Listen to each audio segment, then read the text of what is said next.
My name is Madison Clark. I'm 33 years old. I manage a luxury hotel in downtown Philadelphia. And 6 months ago, my older sister looked at my father in a hospital waiting room while I lay unconscious with tubes in my throat, and my heart barely holding together, and she said, "Let her die. We won't pay for the surgery.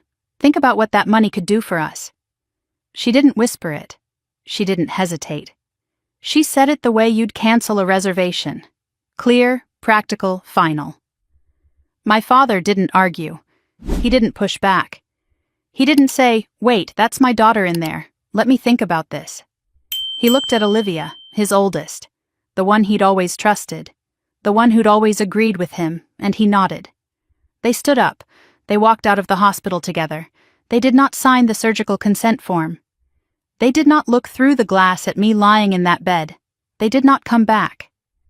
I woke up 3 weeks later, broken, bruised, barely able to lift my own head, and when I found out what my family had done while I was unconscious, I realized the refusal to save my life wasn't even the worst part.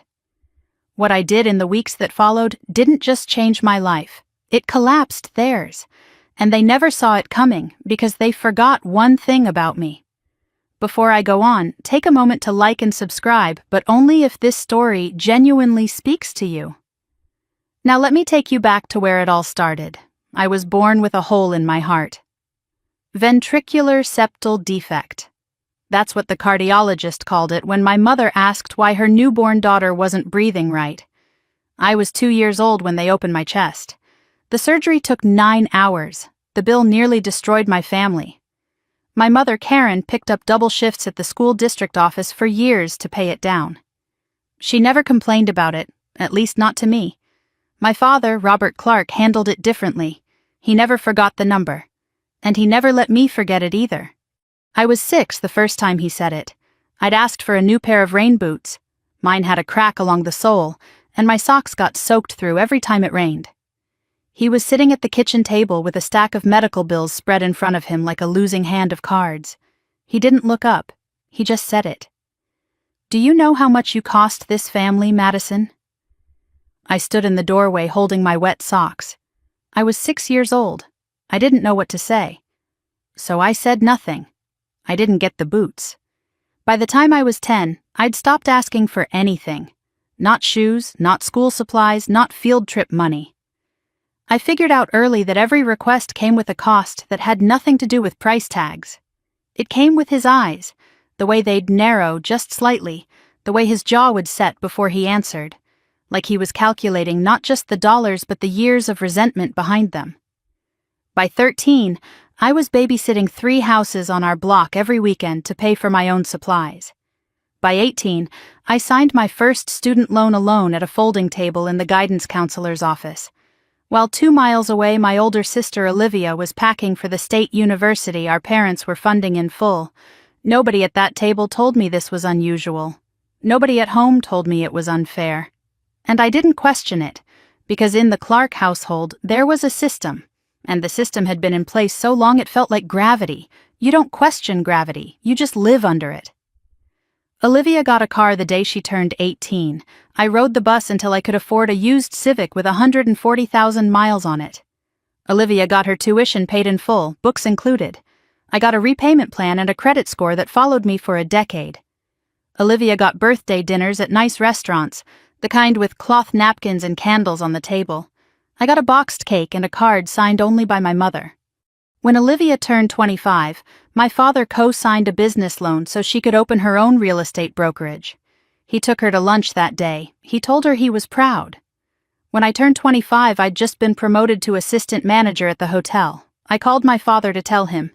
He listened for about 15 seconds, then said, "That's nice, Madison. I hope it pays enough to cover your loans." And here's the part that's hardest to explain. I wasn't angry. I genuinely believed I owed them. My father had said it so many times, in so many ways, over so many years, that the debt felt as real as the scar on my chest. "This family has sacrificed too much for you already." That was his favorite version. He said it the way someone quotes scripture, like it was an undeniable truth carved into the foundation of our house. I carried that debt the way I carried my hotel badge every morning, clipped to my jacket without thinking, so familiar I forgot it was there. But there was one person who never mentioned the debt. Not once. Not a single time in my entire life. My grandfather, Harold Bennett. Harold lived alone in a 2-story wooden house on the outskirts of Bryn Mawr, Pennsylvania. Pine floors that creaked in exactly the same spots they'd creaked for 38 years, a kitchen table stained with decades of coffee rings, a porch swing that groaned when the wind pushed it and groaned louder when someone sat in it. He'd lived in that house since before my mother was born, raised her there, buried my grandmother Margaret from there, kept the vegetable garden alive through every winter since, even when his knees got bad, even when his hands started shaking, even when the doctor told him to take it easy and Harold told the doctor to mind his own business. I started visiting him every Saturday when I was 24. Fresh out of hospitality school, drowning in student debt, working double shifts at the hotel and still barely covering rent. I'd drive 45 minutes each way, bring him groceries, check his blood pressure with a cuff I'd learned to use from a first aid course, and then sit on that porch swing and listen to him talk. He talked about the weather, about the Phillies, about the neighbor's dog that kept digging up his tomatoes. He talked about my grandmother, about how she used to hum while she cooked, and how the house still smelled like her perfume sometimes when the windows were open just right. He never said, "You owe me." He never reminded me what I'd cost. He said things like, "Tell me about your week, sweetheart." He said, "Did you eat today?" He said, "Sit down, Madison, you look tired." He made scrambled eggs every Saturday morning whether I was hungry or not, and he didn't let me leave until I'd eaten at least one plate. The eggs were always slightly overcooked and always slightly undersalted, and they were the best thing I ate every single week. Harold watched my father carefully. I didn't realize it at the time, but he saw everything. He noticed when I showed up wearing shoes that were falling apart. He noticed when I flinched at the mention of money. He noticed when Olivia got a new car and I didn't get a phone call on my birthday. He never confronted my father directly. That was his regret, the one thing he'd later apologize for in a letter I wouldn't read until I was lying in a hospital bed wondering how I'd survived. But he watched, and he planned. Near the end, his hands shaking, his voice barely above a whisper, he told me something I didn't understand. We were sitting on the porch. The sun was going down. The swing was creaking in that slow rhythm that I can still hear when I close my eyes. He turned to me and said, "I've made sure you'll be okay, Maddie. When the time comes, find a man named Whitfield. He has everything you need." I smiled. I squeezed his hand. I thought it was the medication talking. He was 81. He got confused sometimes, or so I believed. I told myself it was nothing. I was wrong about that. Harold Bennett was sharp until his last breath. He remembered everything, including things my father desperately wished he'd forget. The name Whitfield meant nothing to me that evening. It would mean everything within a matter of weeks. My father hated that I visited Harold. "You're wasting gas," he'd say. "He doesn't even know what day it is." That was a lie. Harold knew exactly what day it was. He knew exactly what my father had been doing for years, and he'd been quietly, carefully, without telling a single soul, preparing for the day I'd need to fight back. Harold died on a Wednesday in April. Quietly. In that wooden house. In his sleep. I got the call at 6 a.m. I drove to Bryn Mawr in silence. No radio, no phone, nothing but the road and the sound of my own breathing.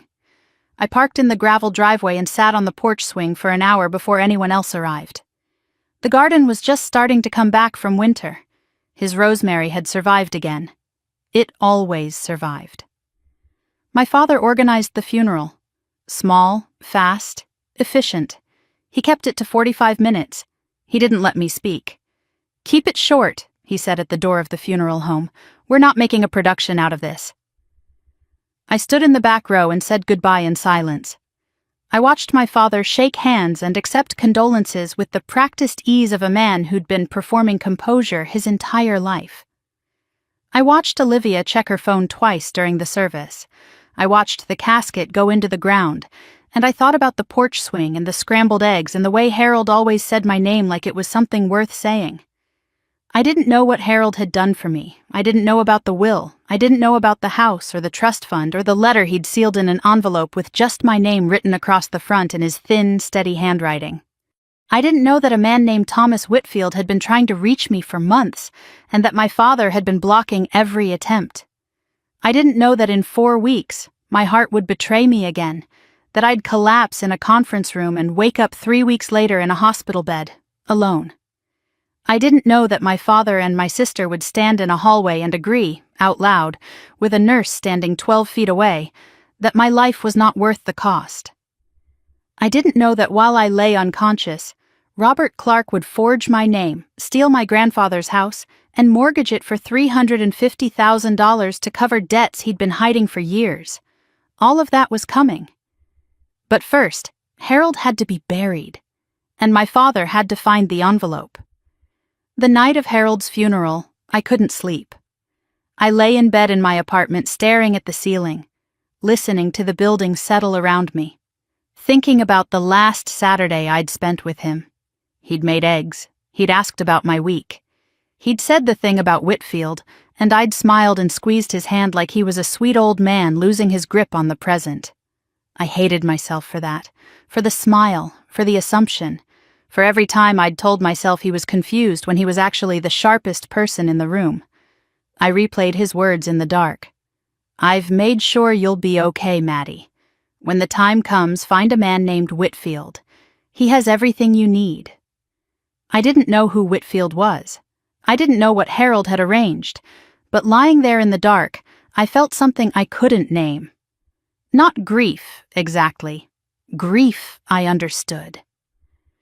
This was closer to the feeling you get when you realize someone left a door open for you and you walked right past it without looking. The funeral had been exactly what my father wanted. 45 minutes, no frills. A pastor who'd known Harold for 30 years was given 10 minutes to speak. My father shook hands at the door and accepted condolences with the steady, practiced expression of a man who understood that funerals were performances, and performances had run times. Olivia stood beside him in a black dress she'd bought specifically for the occasion, tags probably still in the pocket. She hugged people she hadn't spoken to in years. She said, "He's at peace now," 4 times. I counted. I wasn't allowed to give a eulogy. I'd written one. 3 pages, handwritten on a yellow legal pad, about the porch swing and the scrambled eggs and the way Harold would call me sweetheart, like the word was invented specifically for Saturday mornings. I'd folded the pages into my jacket pocket and carried them to the funeral home. My father stopped me at the door. "Keep it short. We're not making a production." He didn't look at the pages. He didn't ask what I'd written. He simply made the decision, the way he'd made every decision my entire life, and expected me to comply. I put the pages back in my pocket. I stood in the back row. I said goodbye to my grandfather in silence while my father managed the room like it was one of his plumbing jobs. In, out, clean up, done. But something happened that night. Something I almost missed. After the service, after the last guests had left, my father drove to Harold's house. I know this because I was already there. I'd gone straight from the funeral home. I needed to sit on the porch swing one more time to be in Harold's space before it was emptied and cleaned and turned into just another property on a deed.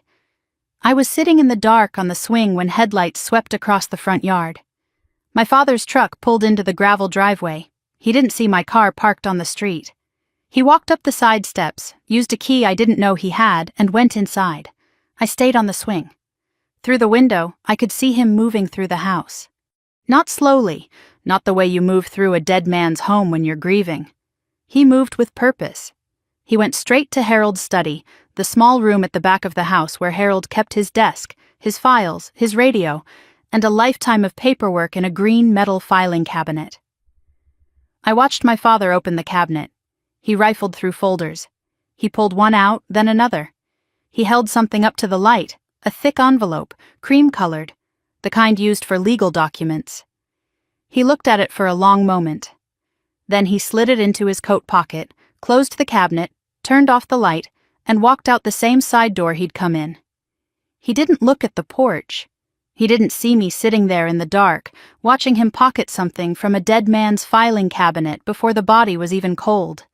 He got in his truck and drove away. I sat on the swing for another hour. I didn't know what was in that envelope. I wouldn't know for months. But I knew what I'd seen. My father taking something from Harold's house on the night of the funeral, quickly and quietly, like a man who'd been waiting for this exact opportunity. I should tell you about Daniel, because without Daniel, I wouldn't be telling this story. I'd be a footnote in a medical file and a name on a headstone. Daniel Reed, 36 years old, Director of Operations for an international hotel chain. We met at an industry conference in Chicago 3 years before any of this happened. I was managing a panel on guest experience strategy. He was in the audience, third row, taking notes on a leather-bound pad like someone who actually intended to use them. After the panel, he found me at the coffee station and said, "Your point about anticipatory service was the only useful thing anyone said today." I told him that was either a compliment to me or an insult to the other panelists. He said both. We dated for a year before he proposed. Simple, private, on the rooftop terrace of the hotel I managed, after hours, with the city lights doing most of the work. I said yes before he finished the sentence. Not because it was romantic, although it was, but because Daniel was the first person in my life besides Harold who made me feel like I wasn't a burden. He never calculated my cost. He never weighed my value against a spreadsheet.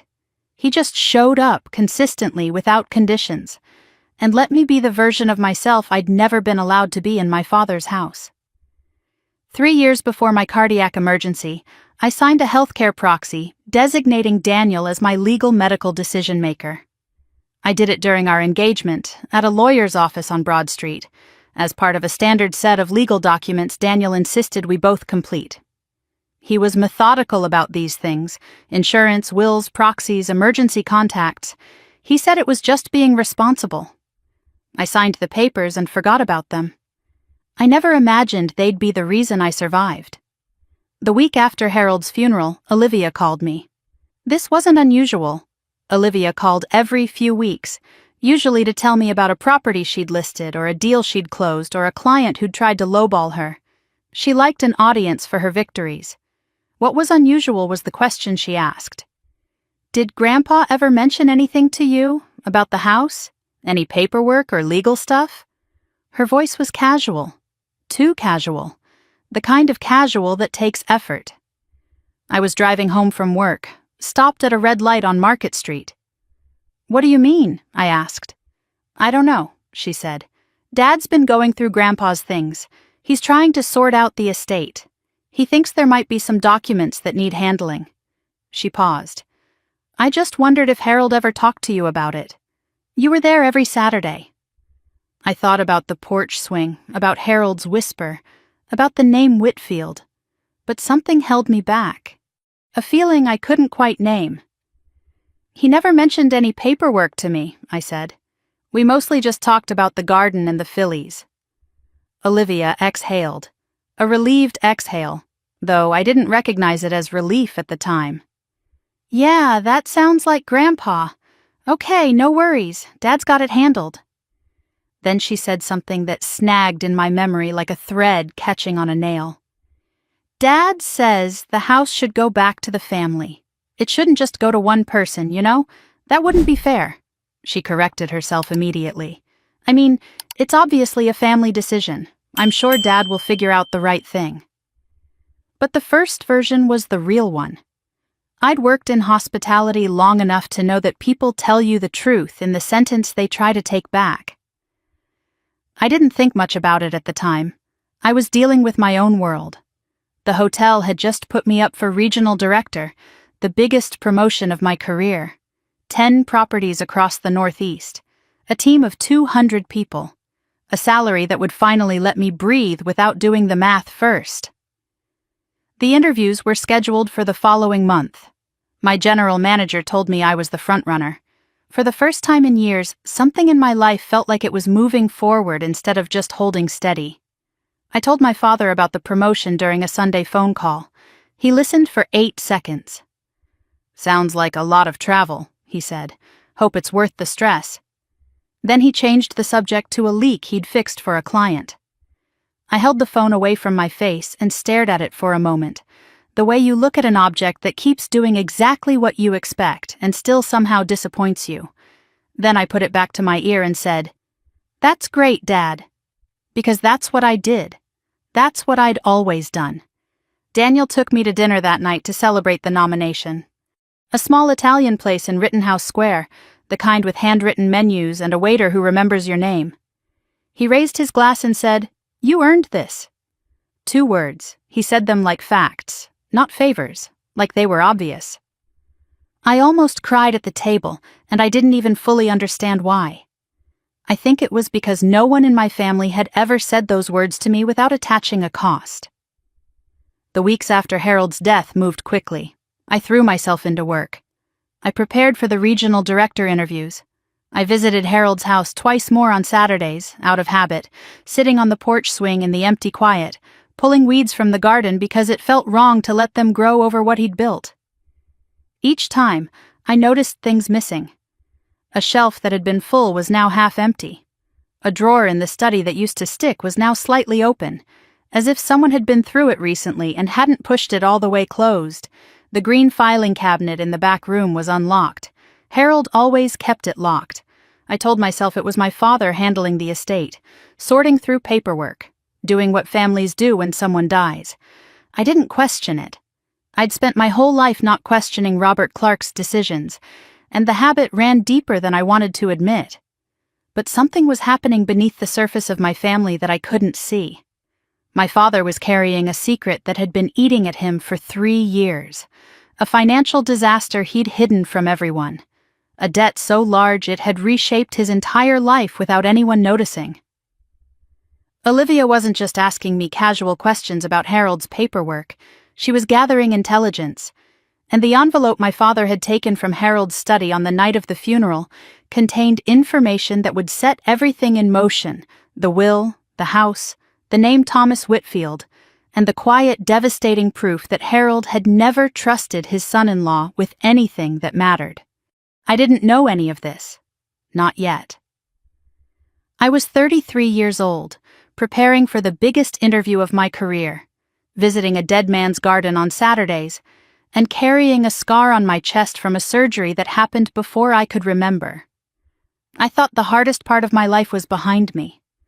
I thought the debt my father hung over my head was the worst thing he'd ever do. I was wrong about that. In 4 weeks, my heart would stop in the middle of a conference room, and the people who were supposed to save me would do the math instead. The morning it happened, I felt fine. That's what I keep coming back to. I felt completely, unremarkably fine. I woke up at 5:30, same as every day. Showered. Coffee. A banana on the way out the door because I didn't have time for anything else. I drove to the hotel in the half-dark of an early May morning, parked in my usual spot on the 3rd floor of the garage, and walked through the lobby checking the floor tiles, the flower arrangements, the temperature of the air, all the invisible things guests never notice unless they're wrong. That was my job, making sure nothing was wrong, making sure everything was exactly where it was supposed to be. By 9 a.m., I was in the executive conference room on the 12th floor, a meeting with the regional board about the director nomination. 4 people around a long table, laptop open, presentation loaded. I was walking them through the 3rd quarter performance metrics for our property when the room shifted. Not the people, the room itself. The edges of my vision went soft, like someone had smeared petroleum jelly on the corners of my glasses. The numbers on the screen blurred. I felt a pressure in my chest, not pain exactly, more like someone pressing a fist against my sternum from the inside, steady and firm and growing. I stopped talking. I remember one of the board members, a woman named Patricia, looking up from her notes with her pen frozen in midair. I remember wanting to say, "I'm fine," because that's what I always said, in every situation, to every person, my whole life. "I'm fine. I owe you nothing. I cost you nothing. I'm fine." I didn't say it. My knees buckled. The carpet came up to meet me. The last thing I saw before everything went dark was the ceiling of the conference room, the recessed lights, the small brown water stain in the corner that facilities had been meaning to fix for 2 months. Then nothing. They told me later that Patricia called 911 within 15 seconds, that the paramedics were in the building within 7 minutes, that my heart had gone into an arrhythmia caused by a complication from the original defect, the one they'd repaired when I was 2 years old. 31 years later, the fix had started to fail. The doctors at St. Elizabeth's, the hospital 3 blocks from my hotel, identified the problem within the hour. Emergency cardiac surgery, open chest, immediate. But someone had to authorize it. I had no husband, no children. My emergency contact at the hotel was listed as my father, Robert Clark, because he'd insisted on it when I first took the job and I'd never changed it. The hospital pulled my records, found his number, and called him at 8:47 p.m. He arrived at 9:15. The front desk logged it. What happened next I learned from a woman named Sandra Nguyen. Sandra was the charge nurse on the cardiac floor that night. She'd been at St. Elizabeth's for 12 years, calm, precise, the kind of nurse who documents everything because she learned early in her career that memory is unreliable but paper holds up in court. Sandra was at the nursing station, 15 feet from the financial counselor's window, when my father walked in. He didn't go to my room first. He didn't ask which floor I was on. He didn't ask if I was conscious, if I was in pain, if I was afraid. He walked straight to the financial counselor's window and asked one question. How much is this going to cost? The counselor paged Dr. Marcus Webb, the cardiothoracic surgeon managing my case. Dr. Webb came down and explained the situation. Emergency surgery. The defect had caused a structural failure in the ventricular wall. Without intervention, I would die. The estimated cost, after insurance, was between $200,000 and $240,000, depending on complications and ICU recovery time. My father listened. He didn't sit down. He stood with his arms crossed and his weight shifted to one side, the posture of a man evaluating a contractor's estimate, not a surgeon's prognosis. He asked about payment plans. He asked about his financial liability as an emergency contact. He asked whether declining treatment would result in any charges to the family. Dr. Webb answered each question carefully. Sandra told me later that Webb's voice got quieter with each answer, the way a doctor's voice drops when he realizes he's not talking to a father anymore, but to an accountant. Then Olivia arrived. 9:45 p.m. She came through the main entrance in a gray coat, phone in hand, walking fast. She didn't stop at the information desk. She didn't ask for my room number. She found my father in the waiting area outside the surgical wing, sitting in a plastic chair with his coat still on. She sat down beside him. Sandra was restocking a supply cart 12 feet away, close enough to hear every word. What did they say? Olivia asked. Robert told her. The surgery, the timeline, the cost. Olivia listened. She looked at the floor. She looked at the ceiling. Then she turned to our father and said it. Clear, steady, without lowering her voice, without checking to see if anyone was listening. Let her die. We won't pay for the surgery. Think about what that money could do for us. Sandra's hand stopped on the supply cart. She told me later she gripped the edge of the shelf so hard the metal cut into her palm. She didn't move. She didn't breathe. She watched. My father looked at Olivia. 5 seconds passed. Maybe 6. He didn't argue. He didn't say, "We can't do that," or "She's my daughter," or "Let me think." He nodded. One slow nod. The kind that says, "I agree," and I was already thinking it. They stood up together. Olivia adjusted her coat. Robert picked up the folder the financial counselor had given him, the one with the treatment authorization form inside it, the form that only needed a signature to save my life. He carried it to the nurse's station. He set it on the counter, unsigned, and said to the clerk, "We're declining the procedure. We won't be authorizing surgery." Then he turned and walked toward the elevator. Olivia followed. They left the building at 9:52 p.m. Sandra logged it at 9:55. They didn't visit my room. They didn't look through the glass. They didn't say goodbye. I was lying 14 feet away, unconscious, with a heart that was failing, and a family that had just decided I wasn't worth the bill. Sandra stood behind the nursing station for a long time after they left. She told me her hands wouldn't stop shaking. She wanted to scream. She wanted to chase them down the hallway. She didn't. She did something better. Sandra sat down at the station computer and opened the hospital's linked employee network. St. Elizabeth's was part of the same healthcare system that partnered with my hotel for corporate wellness programs. My employee records were accessible through the shared network, including my emergency medical documents. Sandra scrolled through the file. Contact information, insurance, allergies. And at the bottom, a section most people skip. Healthcare proxy designation.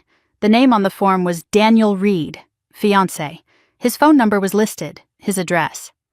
The proxy authorization was clear, notarized, and legally binding. Sandra picked up the phone. It was 10:22 p.m. in Philadelphia, 4:22 a.m. in Paris, where Daniel was on the third day of a business trip negotiating a hotel acquisition. He answered on the second ring. Sandra told him everything. The cardiac emergency, the surgery, the family that had walked out, the unsigned consent form. Daniel didn't ask her to repeat anything. He didn't ask clarifying questions. He said, "I authorize the surgery. Do whatever needs to be done. I'm coming home." Sandra transferred him to Dr. Webb. Daniel gave verbal authorization over the phone, confirmed by his proxy documentation in the system. Webb accepted it. The surgical team began prepping. Daniel hung up, packed his suitcase, and was at Charles de Gaulle Airport within the hour. He boarded the first available flight. 14 hours later, he walked into St. Elizabeth's, unshaven, wrinkled, carrying a suitcase, and a look on his face that Sandra described as the quietest kind of fury she'd ever seen. He signed the consent form in person. He asked the hospital's legal team to create a formal record documenting the family's refusal to authorize treatment. Then he sat down in the vinyl chair beside my bed and didn't leave. My father was home by then, sleeping. He had no idea the surgery had been authorized. As far as he knew, the machines would stop, the hospital would call him in the morning, and the whole thing would be over. One less bill, one less burden, one less daughter who'd been costing him money since before she could walk. Sandra did one more thing before her shift ended.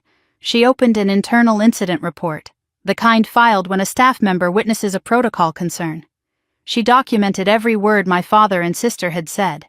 The timestamps, the names, Olivia's exact words, Robert's nod, the unsigned form, the departure time. She filed the report, locked her computer, and sat alone in the break room for 15 minutes. Robert Clark went home that night, believing his daughter would be dead by morning. He slept well, and when he woke up the next day, he didn't call the hospital. He didn't drive over to check. Instead, he pulled an envelope from his coat pocket, the one he'd taken from Harold's study, and started making plans for the house that now, as far as he was concerned, had no one left to claim it. He didn't know I was still alive. He didn't know that a nurse had found a document he'd never thought to look for, that a man had flown across an ocean to sign a piece of paper he'd never considered, and that in 3 weeks I would open my eyes and begin to dismantle everything he'd built. He had no idea. And that was his first mistake. Sandra Nguyen made the call at 10:22 p.m. Philadelphia time. It was 4:22 in the morning in Paris. Daniel was on the third floor of a hotel near the Champs-Élysées, sitting at a small desk in his room, reviewing acquisition documents for a property his company was negotiating to purchase. He'd been working since midnight because the time difference made it easier to handle U.S. correspondence in the early hours. His phone was on the desk beside his laptop, screen down, the way he always kept it when he was concentrating. When it buzzed, he almost didn't pick up. The number was American, but not one he recognized. He answered anyway because something about a call at 4 in the morning from a number you don't know always demands an answer. "Mr. Reed, my name is Sandra Nguyen. I'm the charge nurse on the cardiac floor at St. Elizabeth's Hospital in Philadelphia. I'm calling about Madison Clark." Daniel told me later that the first thing he felt wasn't fear. It was a sudden, absolute stillness, like the air in the room had been replaced with something heavier. He said he knew before Sandra finished her next sentence that whatever was coming would divide his life into before and after. Sandra explained it clearly, the way she explained everything, with the precision of someone who understands that in a crisis, ambiguity kills. Madison had suffered a cardiac emergency, a structural failure related to a congenital defect repaired in childhood. She was unconscious, intubated, in critical condition. Emergency surgery was required. Without it, she would die. The estimated cost after insurance was over $200,000. Then Sandra told him the rest. Madison's father, Robert Clark, had been contacted as the emergency contact on file. He had come to the hospital. He had spoken with the surgeon. He had been informed of the cost. He had not signed the consent form. He had left the hospital with Madison's sister, Olivia. Neither of them had authorized the surgery. Neither of them had returned. Daniel was quiet for a long time. Sandra waited. She'd learned that silence after bad news isn't emptiness. It's the sound of someone rearranging the architecture of their understanding. "I'm her healthcare proxy," Daniel said. His voice was steady. Sandra told me it was the steadiest voice she'd ever heard from a family member receiving that kind of call. "I know," she said. "I found your designation in her employee medical records. That's why I'm calling you." "I authorize the surgery," Daniel said. "Do whatever needs to be done. I'll confirm in person. I'm coming home." He didn't ask about the cost. He didn't ask about payment plans. He didn't ask whether declining would reduce his financial exposure. He said, "Do whatever needs to be done, the way you say something that isn't a decision, because the answer was never in question." Sandra transferred him to Dr. Webb.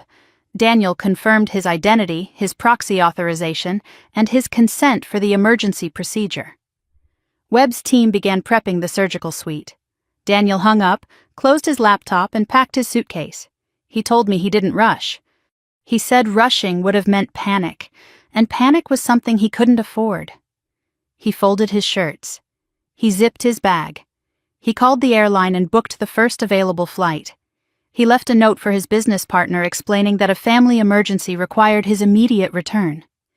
He was at Charles de Gaulle Airport by 6 a.m. Paris time. The flight was 9 hours.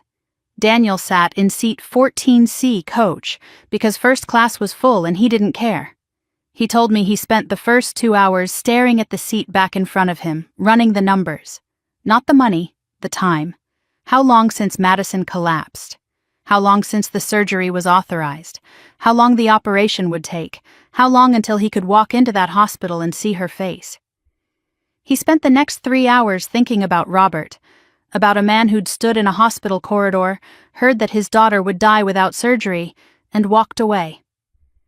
Daniel had met Robert exactly 4 times. Thanksgiving dinner the first year we were together. A brief, uncomfortable lunch when we announced our engagement, during which Robert spent most of the time talking about a plumbing contract and didn't congratulate us once. A phone call on my birthday that lasted 2 minutes, and a Christmas gathering where Robert shook Daniel's hand without making eye contact and spent the evening telling church friends about Olivia's real estate success. Daniel had never said anything negative about my father to me. That wasn't his way. But he told me later, on that plane somewhere over the Atlantic, he finally let himself think what he'd been holding back for 3 years. That Robert Clark wasn't just neglectful. He was dangerous.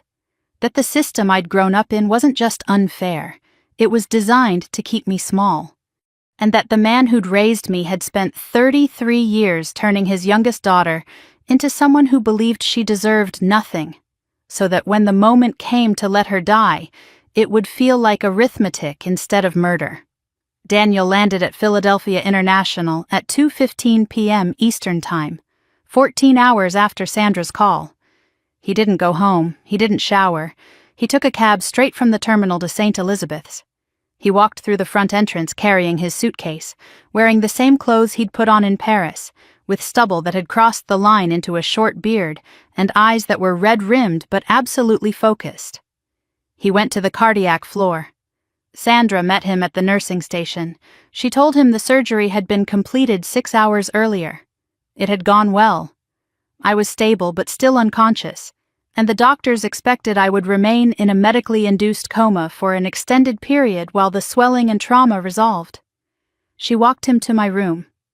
Daniel stood in the doorway for a moment.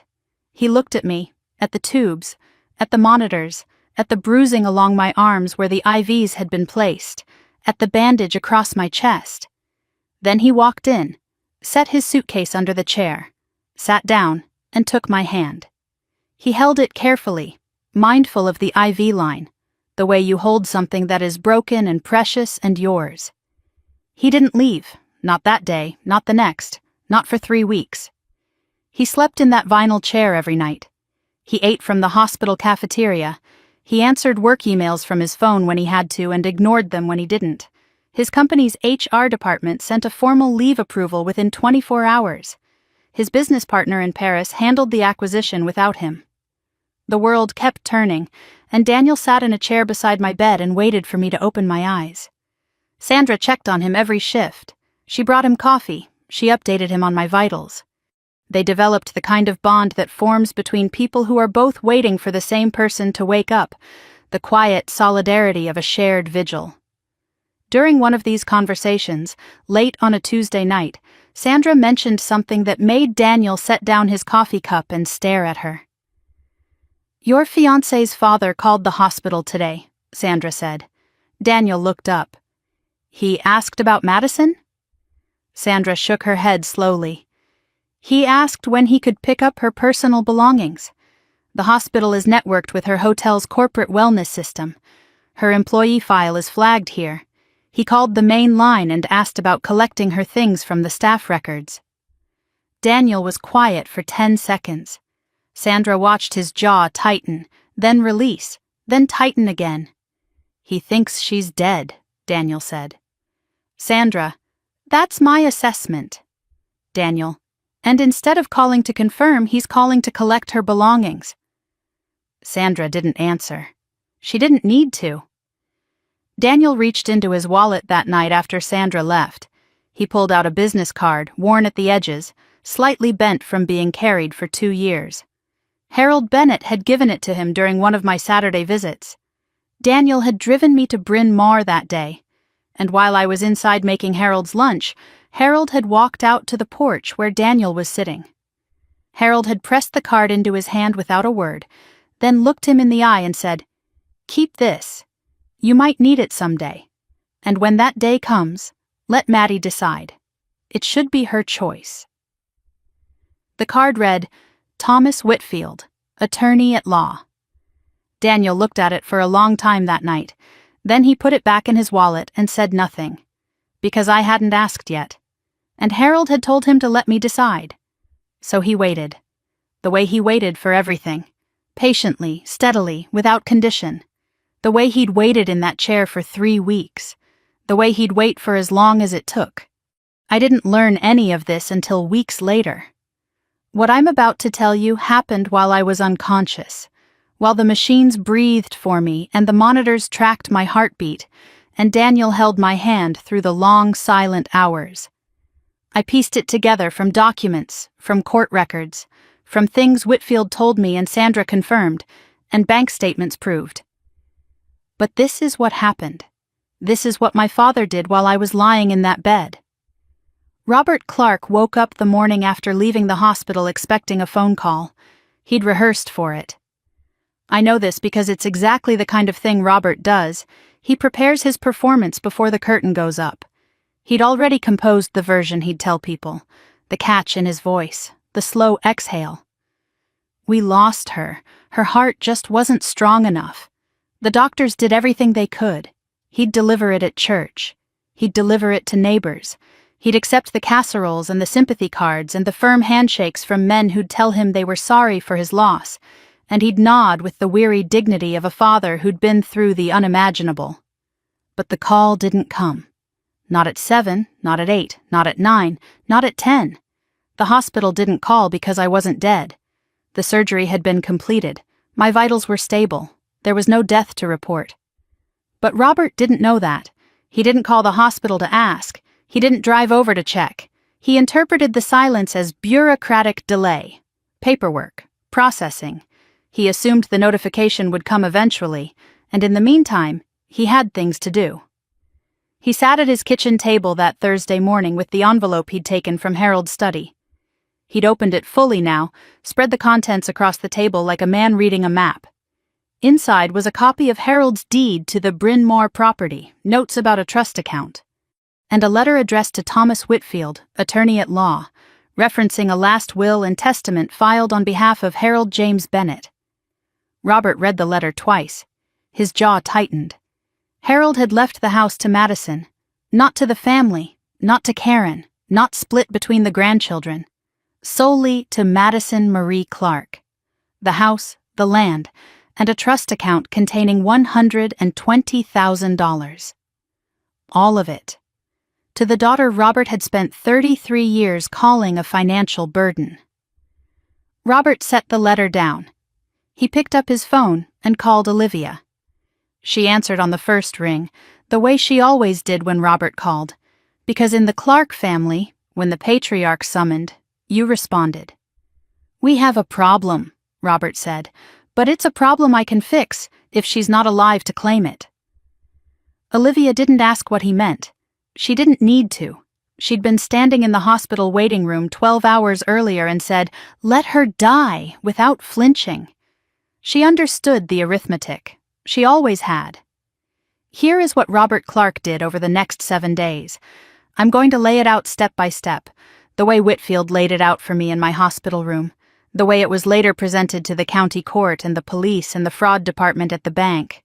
I'm going to tell you exactly how my father stole my grandfather's house while I was in a coma, because the precision of it matters. The planning matters. This wasn't a desperate act. This was methodical. Robert had kept copies of my medical consent forms from when I was 18. He'd insisted I sign a stack of documents that year: insurance authorizations, hospital pre-approvals, emergency contact designations. He told me it was standard. It was a lot of paperwork for an 18-year-old who didn't know better and trusted her father because she didn't yet understand that trust could be a tool for someone else's benefit. Those signatures, my signatures, had been in his filing cabinet for 15 years. Now he used them as templates. He sat at his desk on Thursday evening and practiced my handwriting. I don't know how long it took. I don't know if his hand shook. What I know is that by Friday morning, he had produced a power of attorney document with my signature on it, a signature I never wrote, authorizing Robert J. Clark to act on behalf of Madison Marie Clark in all matters related to property, finance, and estate management. He drove to a small office park off Route 30 in Malvern, a place called Valley Document Services. The man who ran it was named Victor Hale. Victor operated a notary and document preparation business from a ground-floor suite with blinds that were always half closed and a parking lot that was always half empty. Victor was not just a notary. He was Robert's former business partner. 3 years earlier, they'd been involved in a commercial real estate investment together, a deal that went bad in ways I'll explain shortly. Victor owed Robert money. More importantly, Robert knew things about Victor's tax filings, things involving unreported income and creative deductions, things that Victor very much did not want examined by anyone with a badge or a subpoena. Robert walked into Victor's office with the forged power of attorney. Victor looked at it. He didn't ask where Madison was. He didn't ask why she hadn't come in person. He didn't verify the signature against any known sample. He didn't call the number on the form to confirm identity. He stamped it. He signed it. He affixed his notary seal. He filed the copy and handed the original back to Robert. The entire visit took 11 minutes. I know this because Victor's office had a sign-in log that was later subpoenaed, and Victor, when he eventually cooperated with investigators, remembered the visit in detail. He said Robert was calm, businesslike. He said Robert thanked him and shook his hand on the way out, like closing a deal. Robert drove from Victor's office to the county recorder's office that same afternoon. He filed the deed transfer from Madison Marie Clark to Robert J. Clark, supported by the notarized power of attorney. The clerk processed it without question. The paperwork was in order. The notary seal was legitimate. The signature was not, but nobody checks a signature at the counter when the seal looks right, and the man filing it wears a clean shirt, and speaks with confidence. By Friday evening, Harold's house was in Robert's name. By Monday, Robert walked into a regional bank with the new deed and applied for a home equity loan. $350,000. The loan officer ran the title search. Clean. No liens, no disputes, no flags. Robert signed the loan documents. The bank approved the application. Within 6 business days, $350,000 was deposited into Robert J. Clark's personal checking account. The money did not go toward my medical bills. The money did not go into a savings account. The money did not go toward Harold's funeral costs or estate taxes, or anything remotely connected to the family Robert claimed to have sacrificed so much for. The money went to pay off debts that nobody in our family, our church, or our neighborhood knew existed. 3 years before any of this happened, Robert had invested nearly everything he had into a commercial plaza development in Chester County. The project was run by a developer named Glenn Archer. Polished presentations, projected returns of 20%, a timeline that promised completion in 18 months. Robert attended 2 meetings, read the prospectus, and wrote a check for everything in his retirement account. Then he borrowed more. Then he borrowed against his own house. Then he convinced Victor Hale to invest alongside him, which is how Victor ended up owing Robert favors he could never repay with cash. The project collapsed. Glenn Archer disappeared. The site sat half-built behind chain-link fencing and orange construction tape on a county road that nobody drove down unless they were lost. Robert lost over $400,000. He told no one, not my mother, not Olivia, not the men at church he ate breakfast with every Saturday, not Pastor Michael, who called Robert a man of integrity in sermons. He carried the loss silently, the way he carried everything, behind a mask of competence and control that he never let crack in public. To cover the loss and keep up the payments on his own mortgage, Robert had started draining Harold's accounts years before Harold died. Forged checks, small at first, 200 here, 500 there, then larger, 3,000, 5,000, 8,000. He redirected a portion of Harold's pension payments to an account Harold didn't recognize, an account Robert had opened using Harold's social security number and a mailing address that routed statements to a P.O. box Robert controlled. Harold noticed. Harold noticed every single one. But Harold didn't confront Robert. That was his deepest regret, and he said so in the letter he left me. He noticed the discrepancies, tracked the amounts, collected the evidence, and said nothing, because he believed that confronting Robert would destroy the family, would break Karen's heart, would force everyone to choose sides. So instead of speaking, Harold acted. He called a lawyer named Whitfield. He built a case. He made a will. He transferred the house. He prepared a USB drive with 5 years of documentation. And he wrote me a letter that began with the words, "Don't make my mistake." The $350,000 from the mortgage went fast. $240,000 went to outstanding debts, construction liens, personal loans, a second mortgage payment on Robert's own house that was 3 months overdue. Creditors who had been calling Robert's phone at all hours suddenly stopped. Bills that had been piling up on his kitchen table disappeared. The pressure that had been building for 3 years released like a valve opening. The remaining $110,000 went to Olivia. This is the part that still sits in my chest like a stone when I think about it. My father called Olivia the morning after the deed transfer. He told her what he'd done. The forged POA. The house. The mortgage. He didn't ask for her permission. He offered her a cut. $110,000. Enough to fund the expansion she'd been planning for over a year, a second office for her real estate brokerage in King of Prussia, a growing market with wealthy clients and high commissions. Olivia took the money. She took it on a Tuesday. By Wednesday, she'd signed a lease on the new office space. She didn't ask where the money came from, or rather, she knew exactly where it came from, and decided that knowing wasn't the same as asking, and not asking wasn't the same as being guilty. She told herself it was practical. Madison was in a coma, probably dying. The house would sit empty. The money would disappear into probate. Someone needed to act, and acting meant the brokerage could expand, the business could grow, and Olivia's name could be on 2 doors instead of 1. She called it efficiency. She called it being smart. She called it family, looking out for family. She called it everything except what it was, which was taking money from a stolen house while her sister lay unconscious in a hospital bed that their father had walked away from. That night, Olivia sent Robert a text message from her new office. 5 words. "Make sure the paperwork is clean.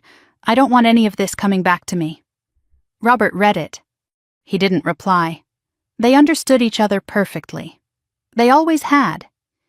They were 2 people operating from the same playbook, the one that said Madison's value was a number, and the number didn't add up.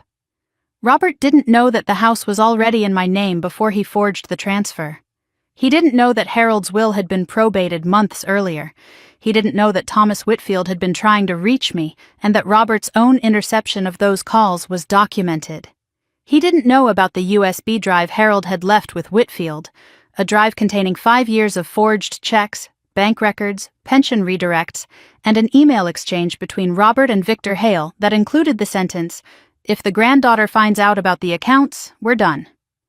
And he certainly didn't know about the vinyl chair on the cardiac floor, the one where Daniel Reed sat every day, holding my hand, waiting for me to open my eyes, carrying in his wallet a business card that Harold Bennett had given him with the quiet instruction, "When the day comes, let Maddie decide."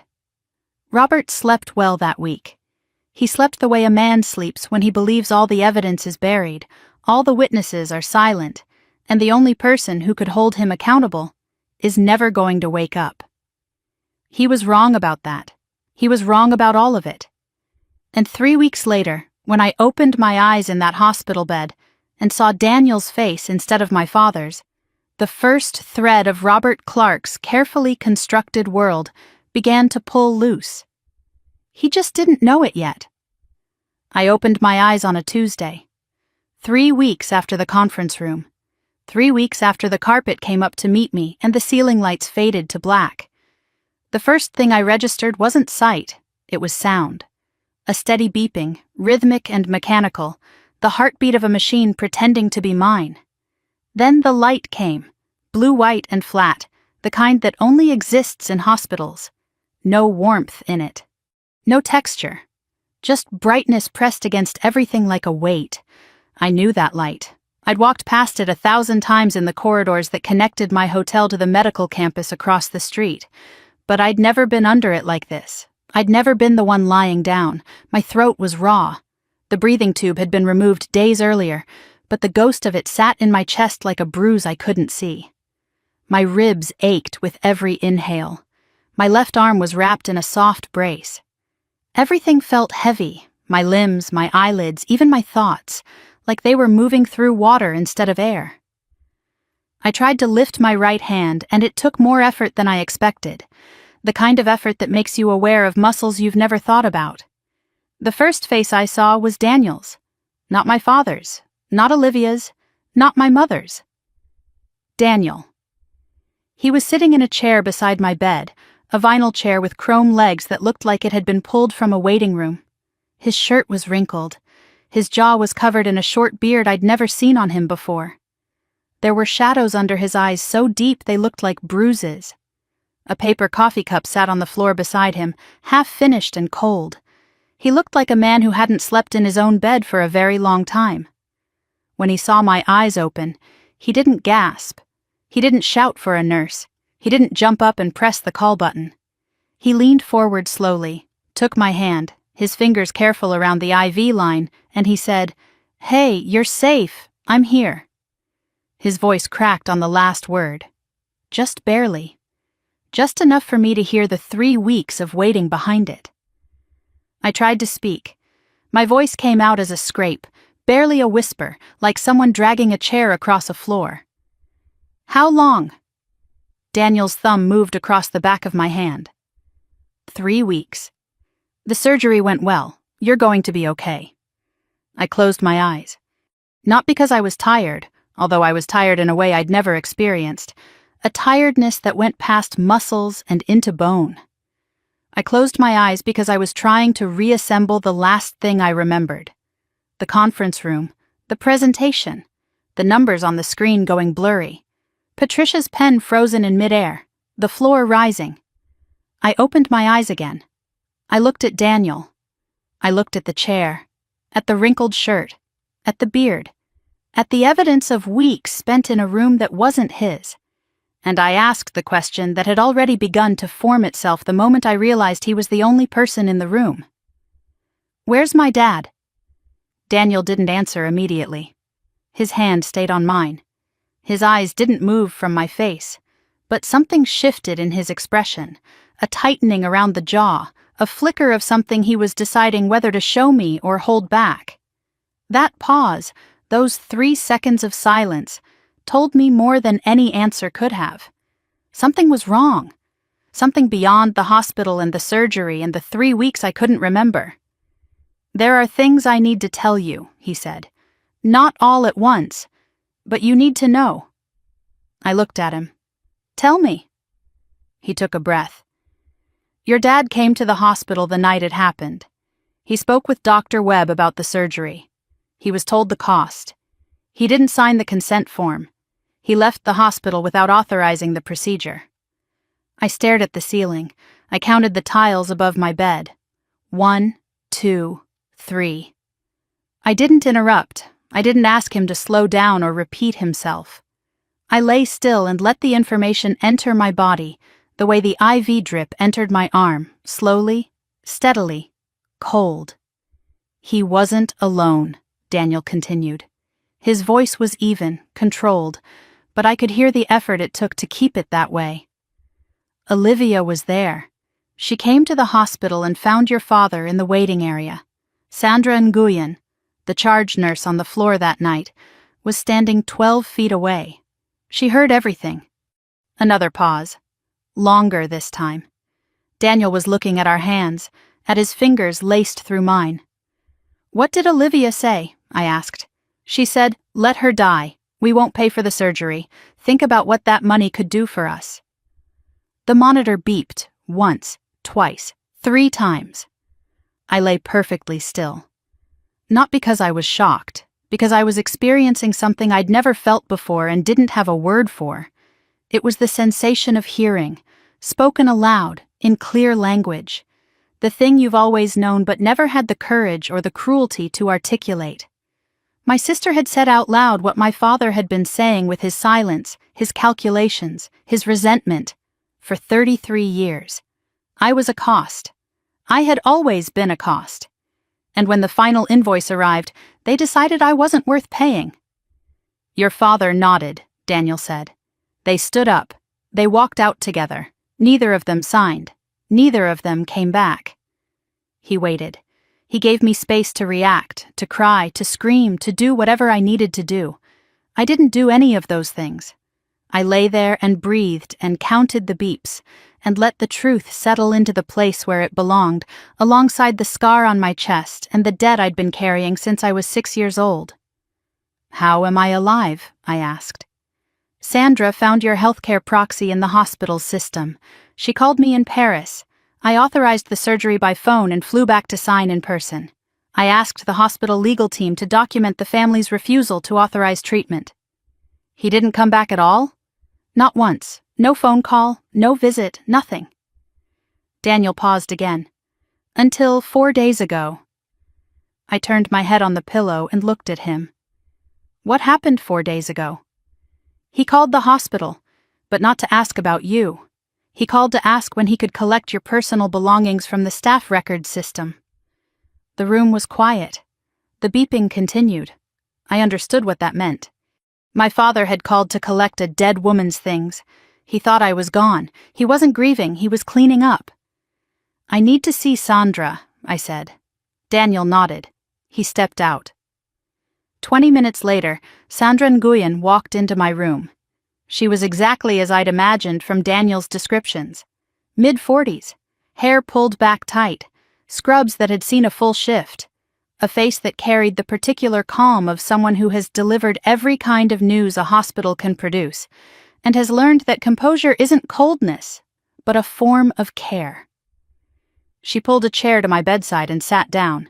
She didn't ask how I was feeling. She knew how I was feeling. She'd been watching my vitals for 3 weeks. "I want to hear it from you," I said. "Everything," Sandra told me.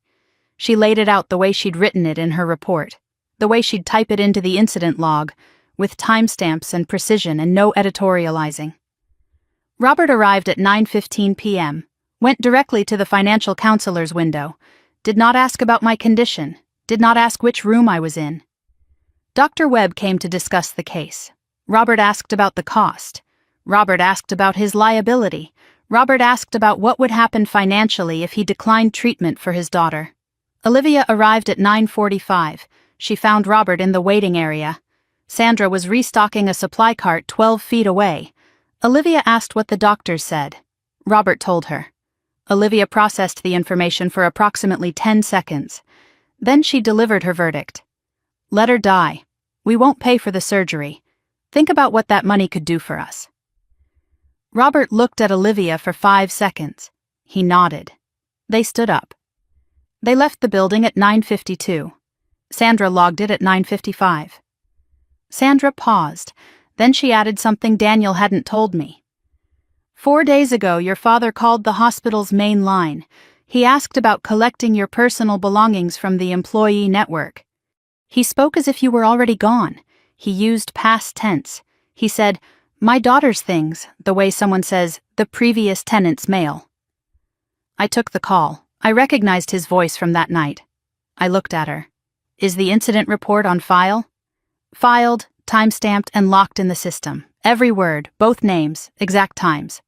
"Thank you, Sandra." She didn't say, "You're welcome." She looked at me steadily and said, "I would have called Daniel even if I hadn't found the proxy. I want you to know that." She stood up. She straightened her scrubs. She walked to the door. Then she stopped and turned back. "Your grandfather came to this hospital once, about a year before he died." I stared at her. "He asked to speak with the charge nurse on the cardiac floor.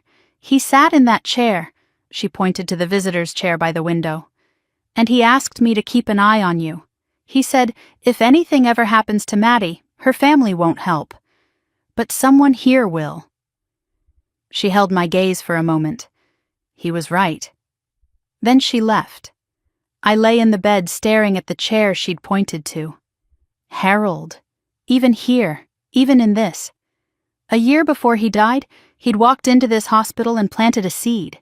He'd asked a stranger to watch over me because he knew, with the certainty of a man who'd been watching for decades, that when the worst came, his own family would fail me. He didn't trust them. He trusted a nurse he'd never met, a lawyer I'd never heard of, and a system he'd built piece by piece, quietly, invisibly, while I sat on his porch swing every Saturday thinking he was just a sweet old man who liked scrambled eggs.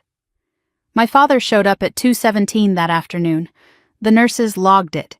He walked in carrying yellow tulips and a small Tupperware container of lemon bars that Olivia had apparently baked. He set them on the bedside table, leaned down, kissed my forehead, and sat in the chair with the heavy sigh of a man carrying an enormous burden. He was good at this. The performance. I'd watched it my entire life, at parent-teacher nights, at church fundraisers, at holiday dinners, the weary father, the quiet provider, the man who gave everything and never asked for thanks. "The doctors say you'll be out in a week or two," he said, squeezing my hand. "We were so worried, sweetheart. I've barely slept." I looked at his eyes. They were clear, well-rested. No bags, no redness, no sign of a man who'd spent 3 weeks pacing a hallway or sleeping in a chair. His shirt was ironed. His hair was combed. He looked like a man who'd been sleeping 8 hours a night in his own bed, because he had been. "Thanks for coming, Dad," I said. I said it the way you say it when you know exactly who you're talking to and you're choosing, deliberately, to let them believe you don't. Olivia didn't come. She sent a text. "So relieved you're okay. We'll visit soon. Love you." She never visited. Not the next day, not the day after, not once during my remaining stay. The "soon" in her message was the kind of word people use when they have no intention of following through but want it on record that they said something kind. Before Robert left, he paused at the door. His voice shifted to casual, the kind of casual I'd heard 1,000 times from hotel guests who were about to dispute a charge they knew was valid. "Oh, by the way, Grandpa Harold's estate, the house and all that. I've been sorting through it. Paperwork, you know how it is. Don't worry about any of it, I'll handle everything." He watched my face as he said it. I felt the scan. The way his eyes moved across my expression, looking for a crack, a flinch, a sign that I knew something I shouldn't. I'd spent 11 years managing luxury hotels. I could read a guest's intention from across a lobby. I could tell when someone was lying about a noise complaint, fabricating a billing dispute, or testing whether I'd bend on a policy. My father was doing the same thing. He was checking the perimeter. I gave him nothing. I smiled. "Thanks, Dad. I really appreciate you taking care of that." He smiled back, satisfied. He picked up his coat, patted my hand, and walked out. He didn't look back. The door closed. I counted to 10. The room was silent except for the heart monitor. I turned to Daniel, who'd been standing by the window the entire time, arms crossed, jaw set, watching my father the way a security director watches a suspect on camera. "Get me my phone," I said, "and that business card Harold gave you." The phone rang twice, a calm, measured voice on the other end, the kind of voice that has read 10,000 documents and is surprised by none of them. "This is Thomas Whitfield." "Mr. Whitfield, my name is Madison Clark. I think my grandfather—" He cut me off gently but firmly. "Miss Clark, I've been trying to reach you for 5 months." I gripped the phone. My ribs protested. I didn't care. "5 months?" he explained. After Harold's death, after the will was probated and the deed transfer was filed and recorded with the county, Whitfield had sent 3 certified letters to my home address. All 3 were returned unopened. He'd called the phone number Harold had provided for me, my old landline at the apartment I'd lived in before moving closer to the hotel. A man answered. The man told Whitfield that Madison Clark had moved out of state and didn't wish to be contacted. "That was my father," I said. His voice, on my old line. A pause on Whitfield's end. "I suspected as much. I debated pursuing it further, but without confirmation that you were being prevented from receiving my correspondence, I had limited grounds to— I'm in the hospital, Mr. Whitfield. I've been in a coma for 3 weeks, a cardiac emergency." Silence, then, carefully. "I'm sorry to hear that, Miss Clark. I need to know what my grandfather arranged, everything. I would prefer to tell you in person. Can I come to the hospital tomorrow morning?" "Come today."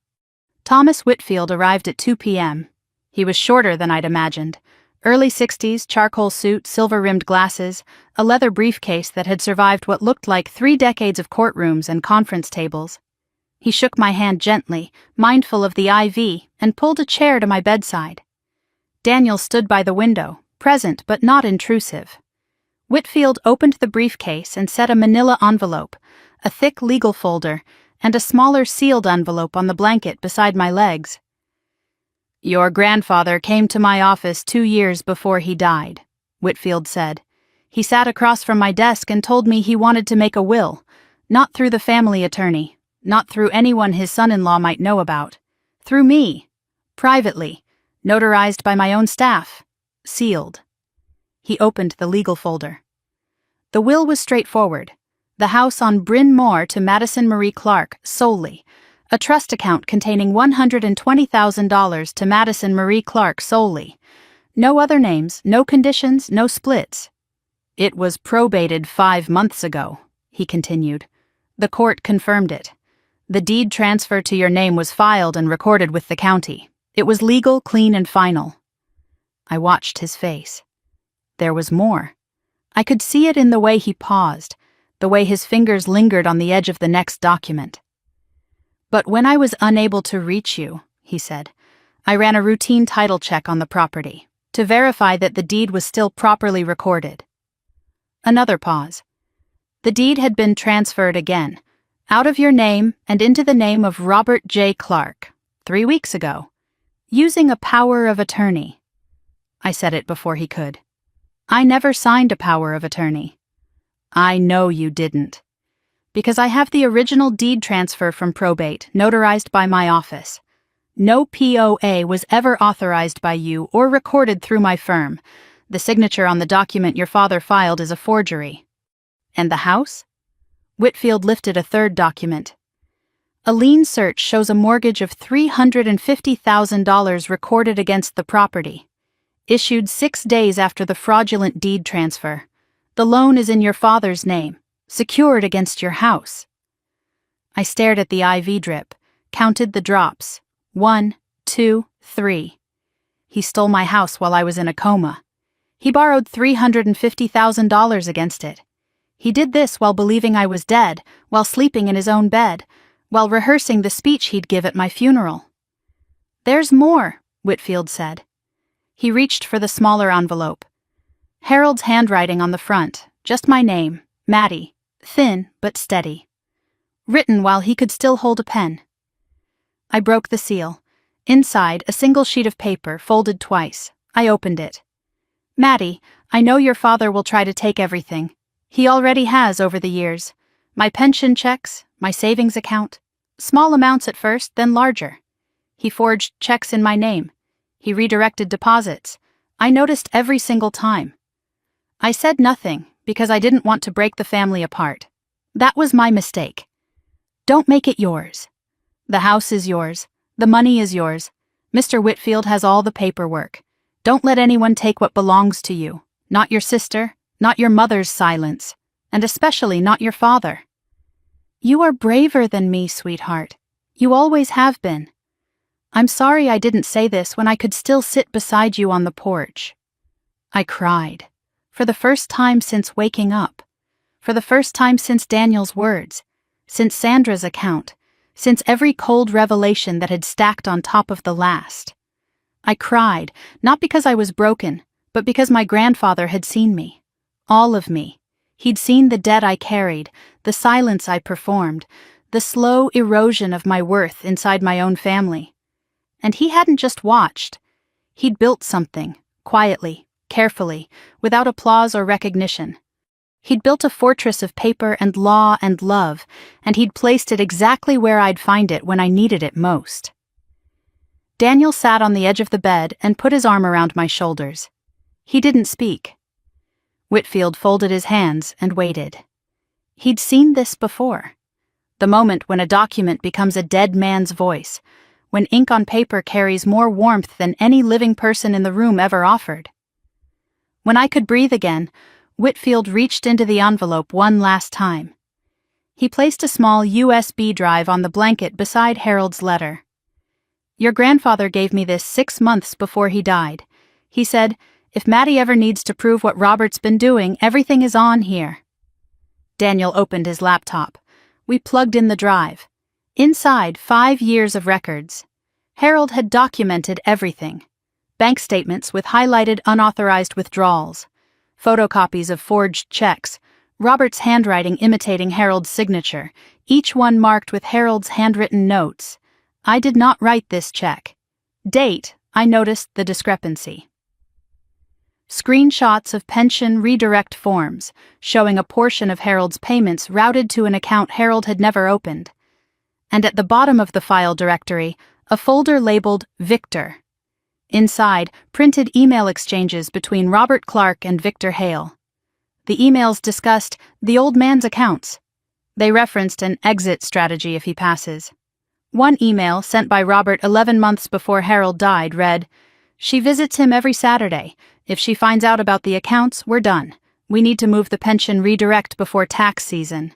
I read every document, every forged check, every redirected payment, every email that treated my grandfather like a bank account, and me like a threat. 5 years. My father had been stealing from Harold for 5 years, and Harold had known the entire time. He'd tracked it, documented it, organized it into folders, and handed it to a lawyer with the instruction, give this to Maddie when she needs it. How long have you known about this? I asked Whitfield. Harold showed me the evidence 18 months ago. He wanted to file charges immediately. I advised him to wait until the will was finalized and the deed was transferred and fully recorded. He agreed. He said, Whitfield paused, and for the first time his measured composure showed a crack. Maddie will finish what I started. I sat back against the pillow. I looked at the laptop screen, at 5 years of theft laid out in columns and timestamps and Harold's careful handwriting. I looked at the letter beside me on the blanket. I looked at Daniel, who was reading the emails with an expression I'd never seen on his face, a cold, focused intensity that had nothing to do with anger and everything to do with the absolute, irreversible decision to act.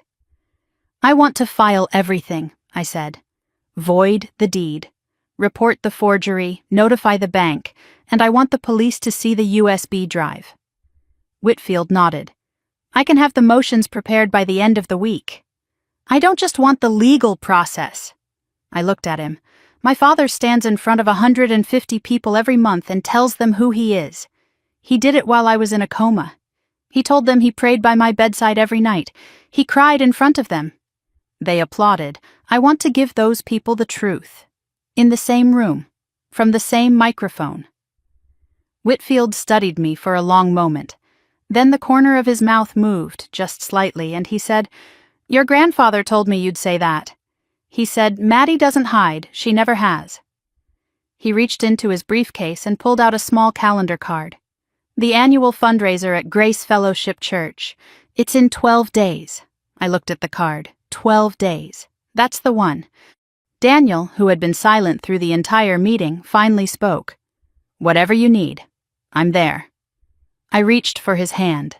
I didn't say thank you. Some things are too large for those words. I squeezed once. He squeezed back. That was enough. 12 days. That's how long Robert Clark had left before every lie he'd built over 15 years came apart in front of the people who believed them most. He'd spend those 12 days sleeping well, rehearsing his fundraiser speech about gratitude and sacrifice, shaking hands at church, telling people he'd never left my side. He'd spend them believing he'd gotten away with everything. And on the 13th day, he'd discover that his dead father-in-law had been watching the whole time, and that the granddaughter he'd dismissed as a cost had inherited more than a house. She'd inherited the evidence, and the will to use it. They discharged me on a Tuesday, 10 days after I'd opened my eyes. My ribs still ached when I breathed too deeply. The bruise along my collarbone had faded from purple to a dull yellow that looked like a stain I couldn't wash out. My left arm was out of the brace but still stiff, still reluctant to reach above shoulder height.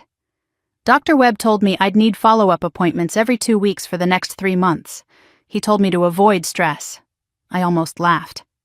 I signed the discharge papers myself, sitting on the edge of the hospital bed in clothes Daniel had brought from my apartment, and I thought about the fact that the last time someone had signed a medical document related to my care, it was Daniel, authorizing a surgery my family had refused to pay for. Daniel arrived at 9. He brought a small duffel bag with my things and a cup of coffee from the place I liked on Walnut Street, the one that roasted their own beans and served everything in ceramic mugs even for takeout. He didn't make a speech.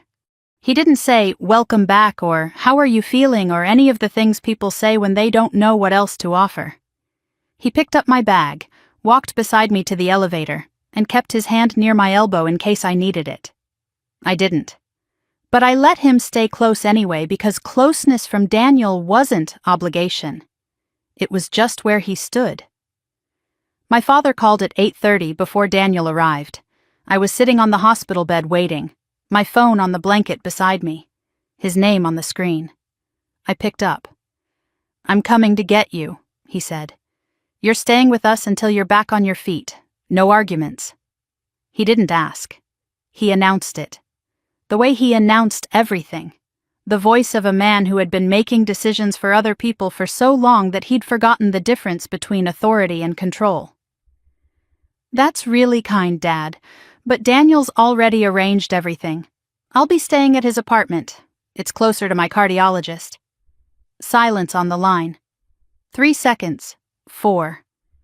I could hear him recalculating, the way a machine recalibrates when it encounters unexpected input. you'd rather stay with your boyfriend than your own family? I noted the word. Boyfriend, not fiancé. Robert had never acknowledged the engagement. He'd never said Daniel's name with any warmth, never treated the relationship as anything more than a temporary inconvenience that would eventually resolve itself the way he believed all of my decisions eventually resolved themselves, quietly, without consequence, in his favor.